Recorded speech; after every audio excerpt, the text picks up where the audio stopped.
देखेंगे हम इसमें, इस आंदोलन में रामकृष्ण आंदोलन। अब इसमें पहले यह समझेंगे कि ये रामकृष्ण कौन थे, जो आंदोलन चल रहा है, और आंदोलन कहाँ चला, कैसा आंदोलन था। तो आप देखें, अगर हम देखें भारत में, तो बंगाल का जो क्षेत्र था वो बौद्धिक चेतना से भरा हुआ क्षेत्र हो गया था।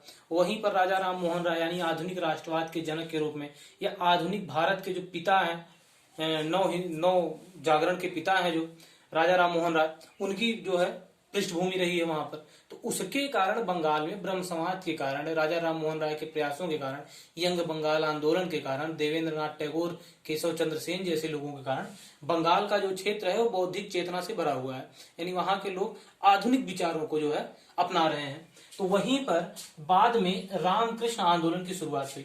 जैसे हम देख रहे हैं कि ये लोग कह रहे हैं कि कर्मकांड को ना मानिए, ब्रह्म समाज का कर्मकांड का विरोध कर रहा है। तो अब धीरे धीरे वहां पर जो धार्मिक नेता भी हैं वो भी कर्मकांड से हट करके भक्ति और योग जैसे मार्ग को अपना रहे हैं।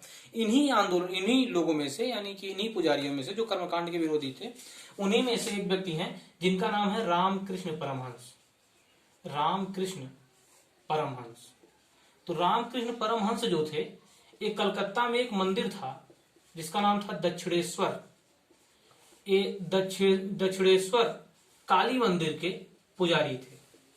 दक्षिणेश्वर काली मंदिर के जो है ये पुजारी थे। और इन्होंने कहा कि अगर ईश्वर की प्रार्थना करनी है, यानी धार्मिक रूप से मुक्ति लेनी है, तो आप उपासना कर सकते हैं, मानव सेवा कर सकते हैं, योग कर सकते हैं। ईश्वर की उपासना से ही ईश्वर मिल सकता है या मानव सेवा से मिल सकता है। तो पूरा कंक्लूजन इन लोगों ने यह बनाया कि अगर देखा जाए तो प्रत्येक व्यक्ति के अंदर, जो भी व्यक्ति है, उस व्यक्ति के अंदर ईश्वर का अंश है।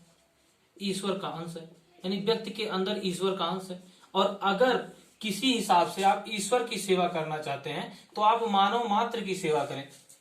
स्टेटमेंट भी है कि अगर ईश्वर की सेवा करना हो तो मानव मात्र की सेवा की जाए, यानी मानव सेवा ही ईश्वर सेवा है। तो मनुष्य सेवा, समाज सेवा जो है, उसको मुक्ति का एक मार्ग यहाँ पर बताया जा रहा है। रामकृष्ण परमहंस जो थे, इन्होंने सबसे पहले परमहंस मठ की स्थापना की और इसके माध्यम से अपने विचारों को फैलाने लगे। और इनकी एक पत्नी है, एग्जाम में पूछा गया, पीसीएस मेंस में प्रश्न आ चुका है, इसको याद रखिएगा कि इनकी पत्नी का क्या नाम था। एक बार पहले मैंने बताया भी था, इनकी पत्नी का नाम था शारदा मणि। बाद में इन्हीं की आज्ञा लेकर के जो है स्वामी विवेकानंद निकले अमेरिका में, तो इनकी पत्नी थी शारदा मणि। तो यह जो रामकृष्ण परमहंस थे, जो कर्मकांड को, आडंबर को हटा करके भक्ति मार्ग से या ईश्वर की उपासना मार्ग से, योग से, सिद्धि से ईश्वर को यानी धार्मिक रूप से मुक्ति प्राप्त करने का उद्देश्य बता रहे हैं, वो रामकृष्ण परमहंस दक्षिणेश्वर काली मंदिर के पुजारी हैं। और ईश्वर की सेवा करने का जो तरीका बता रहे हैं वो व्यक्ति की सेवा में रखा हुआ है। इन्होंने परमहंस मठ की स्थापना की और इनकी एक पत्नी है जिनका नाम है शारदा मणि। इन्हीं रामकृष्ण परमहंस के एक शिष्य हैं जिनका नाम पहले था नरेंद्र। यही नरेंद्र दत्त जो है बाद में जाकर के विवेकानंद बन रहे हैं। तो इनके परम शिष्य थे नरेंद्र दत्त, और नरेंद्र दत्त ने रामकृष्ण के नाम पर रामकृष्ण आंदोलन की शुरुआत की। ये पूरा वाक्य ऐसे है कि जब रामकृष्ण जो है नरेंद्र दत्त से मिले तो इनको देखे और प्रभावित हो गए। तो इन्होंने कहा कि आप जो है संसार के उद्धार में महत्वपूर्ण योगदान दे सकते हैं, नव चेतना ला सकते हैं, नव हिंदूवाद की स्थापना कर सकते हैं। तो आप जो है हमारे शिष्य बने, और इस शिष्य बने। और बाद में धीरे धीरे करके इन्होंने रामकृष्ण मिशन, रामकृष्ण आंदोलन की पृष्ठभूमि तैयार की। और नरेंद्र दत्त यानी कि स्वामी विवेकानंद, जो विवेकानंद जी हैं, विवेकानंद का जन्म 1863 में हो रहा है। कलकत्ता में पैदा हुए 1863 में पैदा हो रहे हैं। और यही स्वामी विवेकानंद जो हैं, रामकृष्ण ने अपने गुरु जी के नाम पर पूरे भारत में भ्रमण कर रहे हैं और पहले लोगों से चंदा मांग रहे हैं। अच्छा, इनका नाम विवेकानंद कैसे पड़ गया, इसके पीछे एक कहानी है। विवेकानंद यानी नरेंद्र दत्त जब शिकागो में धर्म सभा में, जो विश्व धर्म संसद बैठी हुई थी, उस धर्म संसद में जाने के लिए पूरे भारत में घूम करके चंदा एकत्रित कर रहे थे वहां पर जाने के लिए, यात्रा किराए के लिए। तो एक घूमते घूमते नरेंद्र दत्त जो थे वो खेतड़ी के महाराज के पास पहुंच गए। खेतड़ी के महाराज का नाम था अजीत सिंह।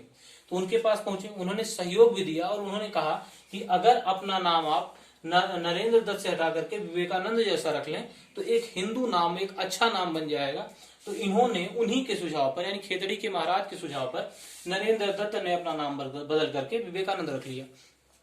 एक बात और ध्यान में रखिएगा, खेतड़ी का नाम आया है तो खेतड़ी है कहां पर?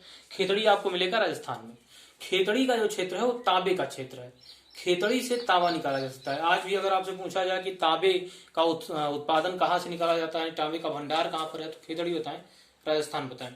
तो खेतड़ी के राजा अजीत सिंह और उन्होंने इनका नाम दिया विवेकानंद। विवेकानंद 1893 में जो विश्व धर्म संसद हुई अमेरिका के किस शहर में? शिकागो शहर में। ध्यान दीजिएगा, अमेरिका के शिकागो शहर में जो विश्व धर्म संसद हुई, उस विश्व धर्म संसद में ये पहुंच गए और विश्व धर्म संसद में पहुंच करके उन्होंने अपना लोकप्रिय भाषण दिया और वहां पर अपने ढेर सारे अनुयायी बना लिए। और यही विवेकानंद जो है बाद में जाकर के अपने गुरु जी के नाम पर 1897 में इन्होंने रामकृष्ण मिशन की स्थापना की।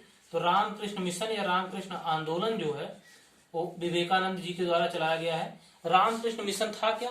रामकृष्ण परमहंस के विचारों को जनता तक पहुंचाने का एक माध्यम था। स्वामी विवेकानंद जो थे ये भी अपने गुरु की भांति मानव सेवा को ही ईश्वर की सेवा मानते थे। विवेकानंद जी का एक स्टेटमेंट है, विवेकानंद जी कहते थे कि जो हिंदू धर्म है वो चूल्हे चौके तक सीमित होकर के रह गया है। लोग कहते हैं कि हमारे खाने को मत छुओ, हमको मत छुओ, हम छुआछूत हो गए हैं, हमारे सारे धर्म थाली लोटे और बर्तन में ही सीमित रह गए हैं, खाना बनाने वाले गृह में ही यानी भोजन कक्ष में ही सीमित रह गए हैं।